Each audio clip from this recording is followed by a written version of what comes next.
day, everybody. It is Calxiyn and Hunter here, and if you guys enjoyed this video, remember to subscribe for more RWBY videos, and this video was brought to you guys by my patrons and YouTube membership members, so thanks to them for their support. We are talking about a crack theory, but it's not a crack theory. I actually think that this is true. Like, I'm 100% sure that this is true. Those are always the fun videos when you start them off with, this is a crack theory, but I'm right. This one is right. So let's talk about what a chill is. If you guys did not watch my video analyzing the RWBY fairy tale, or have not yet fairy tale, or have not read the book. Because university takes up all of your fucking time. And so chills are a real Grimm inside of the story that can possess a person, basically. And usually this Grimm can only possess a person for a few minutes. But we had some theories that were going on in the comment section after I made that RWBY fairy tale video. And the first thing was, like, Osmond says anything is possible when the greatest evil is concerned. And so that makes me think, like, okay, that's definitely setting up the fact that Grimm can be more powerful than what has already been encountered. Because here's the thing, right?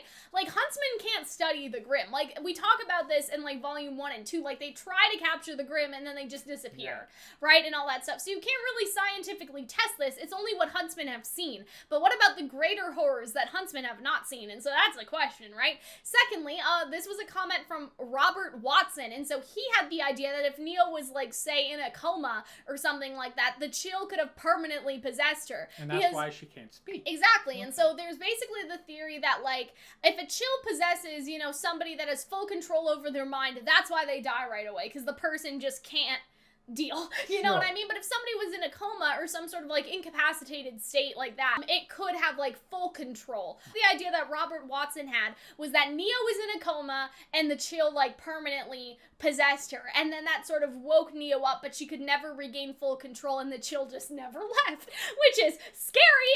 And so obviously there would be no huntsman research about this, because it would be literally super rare. Like, you would have to have a coma patient and a chill and them meeting each other, right? And like all of that stuff.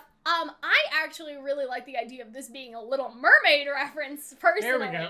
So I'm talking about Hans Christian Andersen's Little Mermaid. I'm not talking about the Disney version, because mermaids were creatures without souls back then. As if mermaids are real, but basically in the Hans Christian Andersen version, mermaids don't have souls, but they live for like hundreds of years and all that stuff. And the mermaid wants to be human, so obviously you guys know the story. Similarly, Grimm are without souls, right? Like, they're without, like, aura and stuff like that. And so maybe this chill is possessing Neo, and, like, you know, there was some sort of combination happen. Like, the Grimm part and the Neo part almost, like, merged together. It's like that magical Little Mermaid It's a Grimm spell. that wanted to be a real boy. Exactly. And so instead of the mermaid that wanted to be human, it's the chill that kind of became human, right? Yeah. And so I feel like that's interesting. Like, what if this Grimm, like, developed humanity and, like, a consciousness or, like, an attachment, right? Like, not necessarily a conscious as in, like, oh, I shouldn't do bad things or something like that, but, like, we know that Grimm, like, travel in packs and stuff, and so I don't know if that's for protection, but there may be some sort of connection. Like, even animals, like elephants and stuff like that, like, they mourn after other elephants die. Right? And so I would sort of see the explanation in volume 2 that RWBY makes about Grimm sort of having intelligence as they get older. Like, what if a Grimm could form a connection to another Grimm in that sort of primal way, like an elephant does with the other elephants, right? And all that sort of stuff. I think that's true anyway. I remember reading it somewhere once that, like, you know, elephants will mourn their dead and, like, stay with their dead body for a long time, and they'll have, like, a little elephant grieving ceremony or something like that. And obviously, like, I don't know. Like, I don't know how that becomes an instinct, like, of evolution and, like, stuff like that. But apparently they do it. So, yeah. I'm sort of thinking, like, what if a Grimm could get attached to someone? Because that would explain Roman. Like, Neo doesn't have human, like, oh, I shouldn't kill people grievance. You know what I mean? Like, Neo is a little bloodthirsty. And that sort of fits in with who she would have been, like, as a Grimm. Because Grimm are bloodthirsty. But if Grimm could also form connection, what if she just formed a connection to Roman? Right? And sort of has that, like, instinct. Because at this point, I'm thinking that Neo is, like, half girl and half Grimm. Like, the Grimm sort of never left her and is, like, inside her somewhere. And so, like, I could see, like, chill Neo being, like, you know, attached to Roman, both with human feelings and Grimm feelings. Like, how the mermaid is attached to the prince because that's the first inclination of humanity that the mermaid gets, is the prince. Like, that's the very first, like, human and all that stuff she feels connected to. And so, like, how Roman treats her and all that, like, that could be why she has this, like, great connection to Roman. And there is another thing that a YouTube comment said, and they said that Jacob Vega said in one thing, there was a lyric that said, I was nowhere, I had no one, I felt nothing, which is really creepy if you consider this theory that Neo was in a coma. Like, she was nowhere, she had no one, and she felt nothing, because, like, I'm assuming that being in a coma is like being asleep. You know what I mean? Like, unless you're dreaming, you don't remember being asleep. You know what I mean? Like, you just wake up, right? So you're literally, it's like when you're dead, you feel nothing, and how our brains have a hard time grasping all of that stuff. And so it also said, lost without a voice and on my own. And so in the context of this chill theory, does that not sound like extra creepy? Like, you know what I mean? She felt nothing, and Grimm don't really feel anything. Like, they seem to have instinct like animals, but they don't feel, unless she combined with Neo, and then they started to sort of feel together, you know? Yeah. And the last piece of evidence I had is that Kira, you said that maybe Poppy was Neo. And that because Poppy's the girl in the story that gets possessed and all that stuff and spreads it around her village. And it says, because a lot of people that think that Neo is Mary Poppins. And so Poppy would have been Mary Poppins. I like the Little Mermaid stuff better. I don't think that Neo's been confirmed to be Mary Poppins. Pretty sure she was confirmed to be ice cream. Yes, and so, like, I love the Little Mermaid theory. I just love the idea of a Grimm sort of merging with a human and all the feelings around that and how would that work. And, like, we talked about this on Twitter, but we were like, oh my god, like, Salem has, like, eyes everywhere when it comes to Grimm, and we don't know her exacts of that. Like, usually it's just a seer Grimm, right? But what if Salem can pop into all of the Grimm? What if Cinder has not been alone this whole time? You know what I mean? What if she's also kept track of Cinder, not just with the Grimm arm, but also with Neo? She's just like, oh, this girl has a chill in her, I guess I'll check it out. A lot has been made about how Neo has 3 different eye colors, so maybe one could be Poppy, one could be the Grimm, one could be Salem. And you know what this reminds me of? Hunter, have you watched this yet? It's Bly Manor. It's on Netflix. No, The Haunting of Bly Manor. Manor. Okay.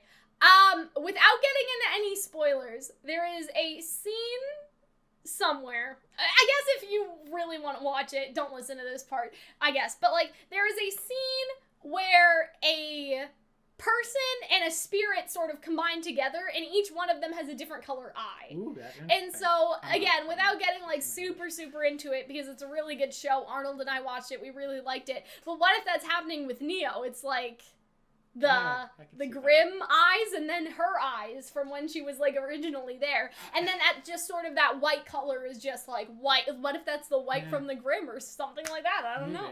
But I mean, the one thing that is the white showed up when she was afraid in the past. Yeah. So, like, were Grimm's really afraid? I mean, Grimm could be afraid. If they have intelligence, it could be one of those things where it's like, oh, they know to stay away from the human borders because there's more likely a chance of them getting killed and all that. I feel a couple things based off this. Yeah. One, like, because I think that there is kind of some leeway to be like, oh, the Grimm are smarter than you think because of that Oobleck conversations they had in Volume 2, where they're just like, they're smarter than you think, they're ancient, they know what to do, like, they're learning, like, they're soulless, but they aren't unintelligent. Yeah. So at least I think there may be something about that. One thing I feel, though, is that part of, and we've discussed the appeal and why people like Neo so much, I think part of the appeal of Neo is that she's an enigma. Yeah. We don't really know anything about her. We don't really know where she came from. We don't know what she sounds like. True.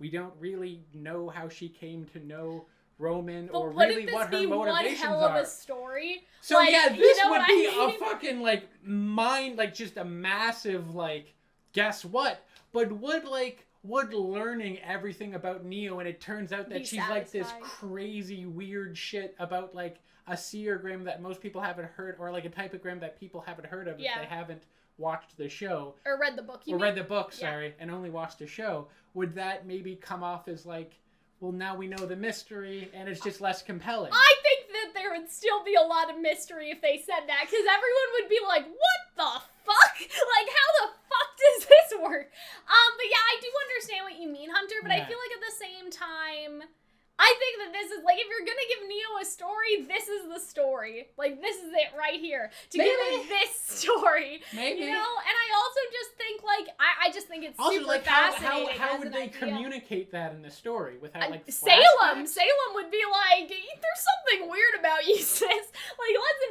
appreciate this more. And maybe, like... What if Neo turns into, like, a big Grimm monster? Oh, wait, I just realized. What if, like, Neo splits from the Grimm monster and we have, like, Poppy Neo and, like, Grimm monster I just Neo? realized something, Hunter. What? 2 things. Okay, first of all, like, in the story, Poppy looks in the mirror. And what is Neo's whole thing? It's those shattering illusions. Oh, yeah, like, there's a true. Neo shirt that has this sort of mirror of Neo and she's shattering. And the other thing is that Neo is, like, her ability is to change the outside of her... person, if that makes sense. Like, she's able to change her appearance. And so what if her appearance deep down is like a Grimm? Aura is connected to semblance. What if Neo's aura breaks, Hunter? So if she gets her ass kicked... Imagine, like, Neo's like this, and she just, like, splits open, and the illusion breaks, and she's just a Grimm on the inside. That's crazy. Oh my god. What if that happens because... Okay, so what if that happens because Neo is pissed at Cinder? Oh Neo attacks Cinder. Cinder nearly kills Neo. Before Neo dies, she just turns into a Grimm monster. That's so and it's almost like Cinder's looking back at herself. Yeah. And then Cinder goes to Salem. It's like, what was she? And maybe she has like some like one like creepy punchy line. That could happen. Oh my god, that's crazy. Or imagine if that Grimm kicks Cinder's ass in return. I don't know, man. Oh that my could be. god. That's terrifying. Ooh, that. You know what? I don't think people would be disappointed in I that. don't think they would either. And imagine because like, that would raise more questions than answers. Be like, why the fuck is she a Grimm? I would actually like it though if Cinder doesn't succeed. I would like her to get her ass whooped by this Grimm and go back to Salem and be like, Salem, did you see that shit? And then Salem has a line, but then Neo just, after the fight's over and after Aura's recovered, she just zips back up as if nothing ever happened. That would be the most body horror this show has ever I done. love it, guys. Hire me for RWBY Volume 9, guys. I got this. Alright. So yeah, it's been real. It's been fun. Has it been fun? I don't know if I've been having fun. I hope you guys enjoyed it. I will see you guys in the next one. Bye, guys.